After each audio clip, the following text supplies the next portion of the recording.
Hey guys, welcome back to Deepa Goel classes, and today we are going to do another passage of English Proficiency BCom Semester 1 और Semester 3 का जो subject है उसके हम lectures कर रहे हैं और आज हम आ पहुँचे हैं उसके थर्ड ए पैसेज पे। इससे पहले 4 लेसन्स आ गए हैं जिसमें हमने बहुत सारे पैसेज किए हैं, जिसमें मैंने आपको बताया भी है कि इस पूरी बुक में आपको इंग्लिश प्रोफिशिएंसी सिखाई जा रही है। Means like speaking in English, English dialogues, English writing, comprehensions, reading through different type of comprehension passages। तो हर comprehension passage में कुछ vocabulary का पार्ट होता है, कुछ ग्रामर का पार्ट होता है, उसके बेसिस पे नीचे क्वेश्चंस होते हैं। तो हम सारे पैसेजेस इसमें 1 by 1 कर रहे हैं और उन सब क्वेश्चंस को सॉल्व करते हैं और समझते हैं कि इस क्वेश्चन के पीछे कौन सा इंग्लिश का कंसेप्ट है। तो चलिए शुरुआत करते हैं आज के पैसेज की। आज का पैसेज है the greedy doctor. A rich old lady was steadily losing her eyesight।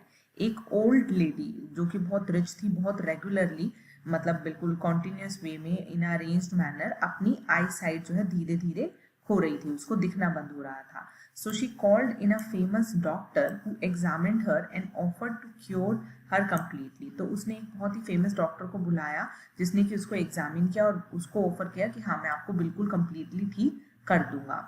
He demanded a very big fees। उसने बहुत बड़ी फीस मांगी and the rich lady gladly agreed to pay him the money if he could restore her eyes। और जो rich lady थी वो तैयार हो गई उसको पैसे देने के लिए अगर वो उसकी आईज को रिस्टोर कर देता है। मतलब if he could restore her sight, अगर उसको देखने की क्षमता को वो दोबारा से ठीक कर देता है तो वो तैयार हो गई उसको फीस देने के लिए।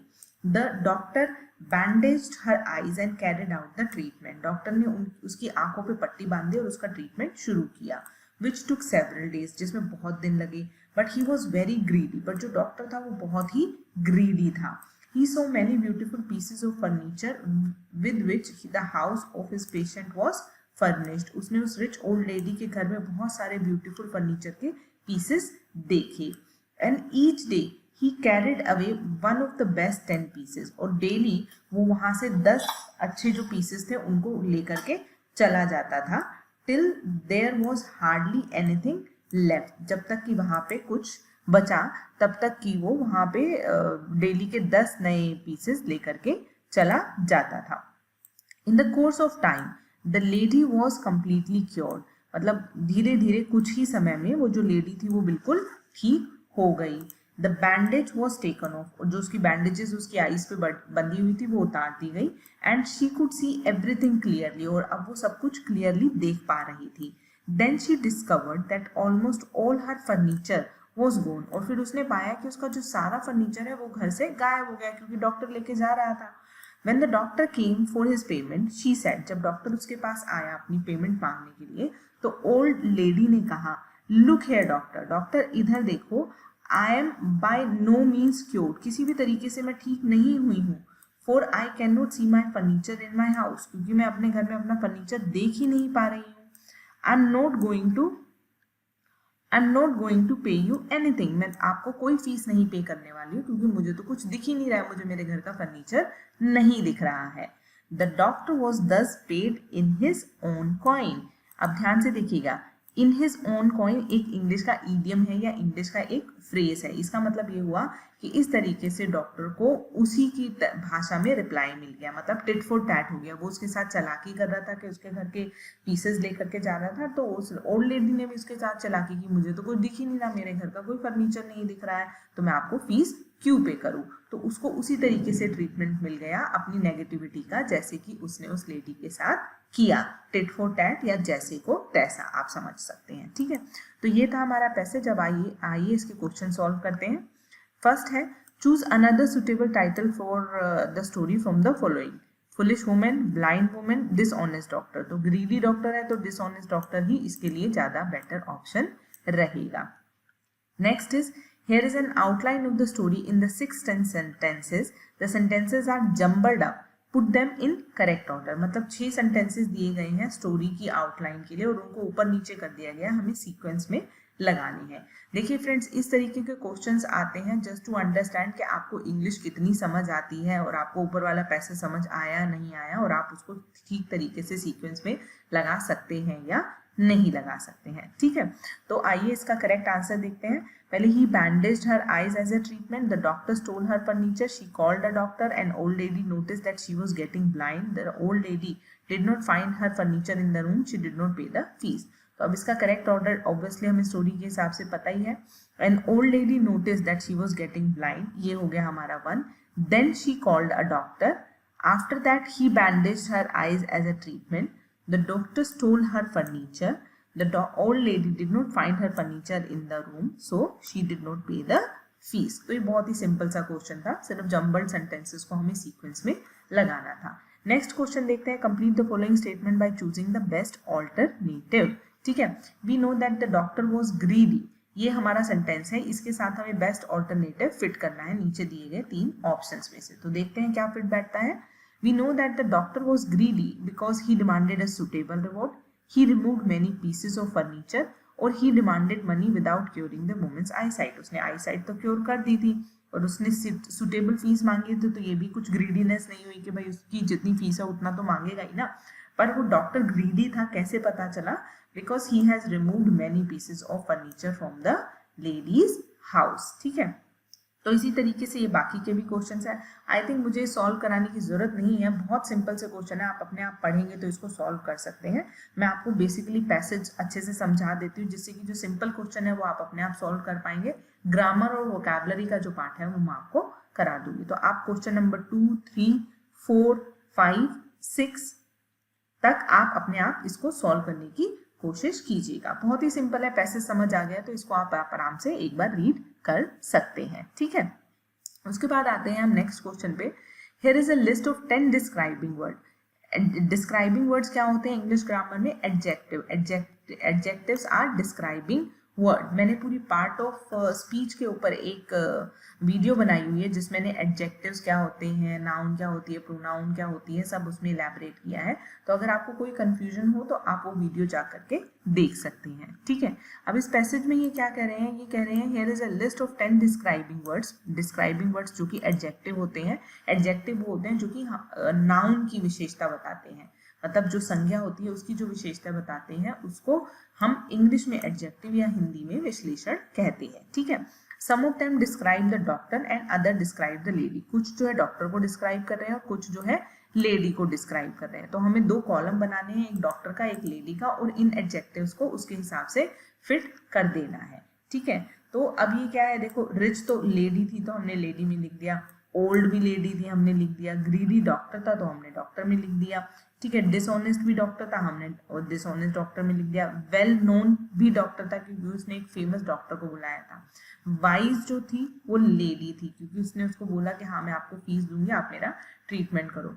क्लेवर जो है वो लेडी थी। ठीक है, अब देखो डॉक्टर नहीं था, डॉक्टर तो ग्रीडी था कि वो चोरी कर करके उसके घर से पीसेस लेके जा रहा था, लेकिन क्लेवर जो है वो लेडी थी। क्या क्लेवरनेस की उसने कि उसको दिखने लग गया था, लेकिन जब उसने रियलाइज किया कि डॉक्टर ने मेरे घर के सारे पीसेस जो है चुरा लिए हैं, तो उसने क्लेवरली उसको कहा कि मैं तो ठीक हुई ही नहीं हूँ, मेरे को तो मेरे घर का फर्नीचर नहीं दिख रहा, तो मैं आपको कोई फीस पे नहीं करूंगी। ठीक है, इंटेलिजेंट भी लेडी थी क्योंकि उसने इंटेलिजेंटली कैसे उस डॉक्टर की ग्रीडीनेस का रिप्लाई किया। ठीक है ना। कनिंग जो है वो डॉक्टर था, कनिंग मतलब कि बहुत ज्यादा कंजूस और पैसे के लिए, एक पैसे के लिए मतलब फाइट करने वाले लोगों को कनिंग बोलते हैं। कैपेबल जो है, कैपेबल भी डॉक्टर था because doctor was capable to cure ladies eyesight. तो ये हो गए सारे एडजेक्टिव, एक तरफ डॉक्टर के लिए और एक तरफ लेडी के लिए। ठीक है, अब हमसे मोरल ऑफ द स्टोरी पूछ रहे हैं। The moral of the story is as you sow shall you reap, या फिर where there is a will there is a way, dishonesty is the best policy. अब इन सब का मैं मीनिंग आपको एक बार बता देती हूँ तो आपको पता चल जाएगा कि इस पे ही क्यों टिक लगाया है। As you sow shall you reap मतलब जैसा तुम बोओगे वैसा ही तुम पाओगे। तो डॉक्टर के साथ यही हुआ था, उसने उसके साथ चालाकी की कि उसके घर के पीसेस ले गया, तो उसको उसकी फीस नहीं दी उस लेडी ने बाय सेइंग दिस कि मुझे तो मेरे घर का फर्नीचर दिख ही नहीं रहा है। तो जो बोओगे वही पाओगे, इसका मतलब ये हुआ। तो हमारा मोरल ऑफ द स्टोरी यही है। ठीक है, इसका मैं मीनिंग आपको बता देती हूँ, पर हमारा आंसर तो ऊपर वाला है जैसे कि हमने डिस्कस कर लिया है। Where there is a will there is a way, जहां चाह वहां राह। आपने बहुत सुना होगा हिंदी में ये फ्रेज, ये उसकी इंग्लिश है। ठीक है, dishonesty is the best policy मतलब बेईमान रहो वही सही तरीका है काम को करने का, जबकि होता है honesty is the best policy, की मतलब ऑनेस्ट रहो तो ही वो सबसे अच्छी बात है। ठीक है, तो ये जो है स्टोरी का मोरल इन्होंने बोला, जो हमने बता दिया कि जो बोएगा वही पाएगा, is the moral of the story. अब आते हैं हम वोकैबलरी पे। अभी आपकी वोकैबलरी कैसे डेवलप करा रहे हैं, इसमें आपको कुछ क्वेश्चंस देते हैं या कुछ वर्ड्स देते हैं और पूछते हैं कि इससे सेम वर्ड कौन सा आया है पैराग्राफ में, वो आपको ढूंढना है। क्योंकि जब आप इससे सेम वर्ड पूछेंगे ढूंढेंगे तो आपको नए नए वर्ड पता चलेंगे और आपकी वोकैबलरी बिल्ड हो जाएगी। तो एक एग्जाम्पल इन्होंने पहले दिया है, टू बिकम ऑल राइट। उसका जो मतलब मीनिंग है, जो कि पैराग्राफ में एक वर्ड है जिसका मीनिंग बनता है टू बिकम ऑल राइट, वो है क्योर्ड, जो कि आता है लाइन नंबर 14 में। वेल नोन के लिए जो आएगा वर्ड वो आएगा फेमस। आपको याद होगा हमने पढ़ा था फेमस डॉक्टर, जो आप जाके देखेंगे तो पैसेज की लाइन नंबर 2 में आपको मिलेगा। अब आया था चेक्ड, चेक मतलब डॉक्टर एग्जामिन द लेडी। ठीक है, तो इसका सेम वर्ड क्या हो गया, एग्जामिन, जो कि अगेन लाइन 2 में मिलेगा आपको। सुटेबल पेमेंट मतलब डॉक्टर की फीस हो गई। ठीक है, जो कि आपको लाइन नंबर 3 में मिलेगा, आप क्रॉस चेक कर सकते हैं। हैप्पीली मतलब, हैप्पीली का मतलब ग्लैडली, बहुत खुशी खुशी उसने कहा कि मैं आपका ट्रीटमेंट कर दूंगा, या लेडी ने कहा कि मैं आपको आपकी फीस दे दूंगी। ठीक है, ब्रिंग बैक मतलब वापस लाना, वापस लाना मतलब restore, like he said if you could restore my eyes then I will be glad to give you my your fees, तो जो कि आपको मिलेगा लाइन 5 में ये वर्ड। मैनी हो गया सेवरल, मैनी का मीनिंग सेवरल हो गया। ठीक है ना, नॉट एट ऑल बिल्कुल भी नहीं, बाय नो मीन्स, जो कि आपको लाइन 15 में इसका यूसेज देखने को मिलेगा। A person who wants more and मोर, जिसको बस चाहिए ही चाहिए, ज्यादा ज्यादा ज्यादा चाहिए, तो वैसा इंसान होता है ग्रीडी इंसान, जो कि आपको लाइन 7 में देखने को मिलेगा। ठीक है, तो अब आते हैं हम ग्रामर के पार्ट पे। ग्रामर के पार्ट पे इन्होंने हमें 2 ही सेंटेंसेस दिए हैं, जिसमें इन्होंने जो इटैलिक्स वर्ड किए हुए हैं वो उन्होंने कहा है कि ये पास्ट टेंस में दिए गए हैं। ठीक है, तो अब पास्ट टेंस के बेसिस पे हमें इस नीचे दिए हुए पैराग्राफ में वर्ब की फॉर्म भरनी है। अब पास्ट टेंस में वर्ब की कौन सी फॉर्म होती है, पास्ट टेंस में वर्ब की फॉर्म होती है सेकेंड फॉर्म ऑफ वर्ब। मेरी एक प्रेजेंट और पास्ट इंडेफिनिट टेंस की वीडियो बनी हुई है, जो कि आपको सिंपल पास्ट टेंस के बारे में बता रहा है, तो वो 5 या 7 मिनट की वीडियो है, उसको देख लो, जिससे कि आपको पास्ट टेंस के रूल्स बिल्कुल अच्छे से क्लियर हो जाएंगे। तो ये जितने भी पैसेज आएंगे उसमें ये चीजें आपको फिल करना बहुत आसान हो जाएंगी। अभी के लिए मैं आपको बता देती हूँ कि पास्ट टेंस में second form of verb use होती है, तो इस पूरे पैराग्राफ में हमें हर जगह सेकेंड फॉर्म ऑफ वर्ब लगानी है। ठीक है, एक बार क्विकली रीड कर लेते हैं। Mona and Sheila met at Nita's birthday party last Sunday. वो नीता की बर्थडे पार्टी पे लास्ट संडे मिली थी। दे टॉक, टॉक का हमें सेकंड फॉर्म फिल करना है इस पैराग्राफ में, तो टॉक का सेकंड फॉर्म होता है talked. They talked about their studies and their hobbies. They sing, sing का सेकंड फॉर्म होता है सैंग, पास्ट टेंस में भरना है तो इसलिए हमने इसको सेकंड फॉर्म भरा which is sang. They sang folk songs and Neeta, play का सेकंड फॉर्म हो जाएगा played, played the guitar. And they enjoy, enjoy का सेकंड फॉर्म हो जाएगा इंजॉयड, ईडी लग जाता है। ठीक है, कई जगह ईडी लगता है, कई जगह वर्ड सेम रहता है, तो ये सेकंड फॉर्म ऑफ वर्ब्स आप जब पढ़ेंगे तो आपको पता चल जाएगा। ठीक है, the party and return, return का सेकंड फॉर्म हो गया रिटर्न होम एट 7 o'clock। तो इन्होंने बहुत क्लियरली बताया हुआ है कि आपको पास्ट टेंस में फिल करना है। ठीक है, और अगर आपको जैसे अगर बोलते भी नहीं है कि पास्ट टेंस में, मतलब लिखा नहीं है क्लियरली कि पास्ट टेंस में फिल करो, तो आप पहचानोगे कैसे, आप कैसे पहचानोगे? अगर आप यहाँ देखोगे Mona and Sheila met, met जो है वो मीट की सेकंड फॉर्म है, इसका मतलब पास्ट टेंस है। At birthday party last Sunday, last Sunday मतलब पिछले संडे, जो मतलब जा चुका है, तो इसका मतलब ये भी पास्ट हो गया। तो अगर आपको सिर्फ पेपर में ऐसे आता है कि वर्ब की करेक्ट फॉर्म भरिए, तो आपको पहले सेंटेंस से ही पता चल जाएगा कि ये कौन सा टेंस है, प्रेजेंट टेंस है या पास्ट टेंस है, उसको देख करके उस हिसाब से आप वर्ब की फॉर्म भरिए। तो ये पहला सेंटेंस ही हमें बता रहा है कि ये पास्ट टेंस है, इसलिए हमने सारी जो वर्ब है उनकी जो है हमने सेकेंड फॉर्म फिल कर दी है। ठीक है, तो इसी तरीके से क्वेश्चंस आएंगे आपको एग्जाम में, जिसको कि आप थोड़ा सा दिमाग लगा करके कि कौन सा टेंस है उस हिसाब से आप जो है वर्ब भर सकते हैं। मैंने सारे टेंसेस की वीडियो बनाई हुई है, उन सारे टेंसेस की वीडियो को आप देखो तो आपको और अच्छे से क्लैरिटी आ जाएगी। ठीक है फ्रेंड्स, आज के लिए इतना ही। नेक्स्ट वीडियो में हम करेंगे अ पेयर ऑफ ट्राउजर्स वाला कॉम्प्रिहेंशन। तो तब तक इसको पढ़ते रहिए, रिवाइज करते रहिए और मिलती हूँ जल्दी नेक्स्ट वीडियो में। शेयर नहीं किया है तो शेयर कर दो, सब्सक्राइब नहीं किया है तो सब्सक्राइब कर दो, लाइक तो कर ही दो यार। And give me some comments that how do you like this video so that I can cover more and more subjects for you. Till then, bye bye, take care.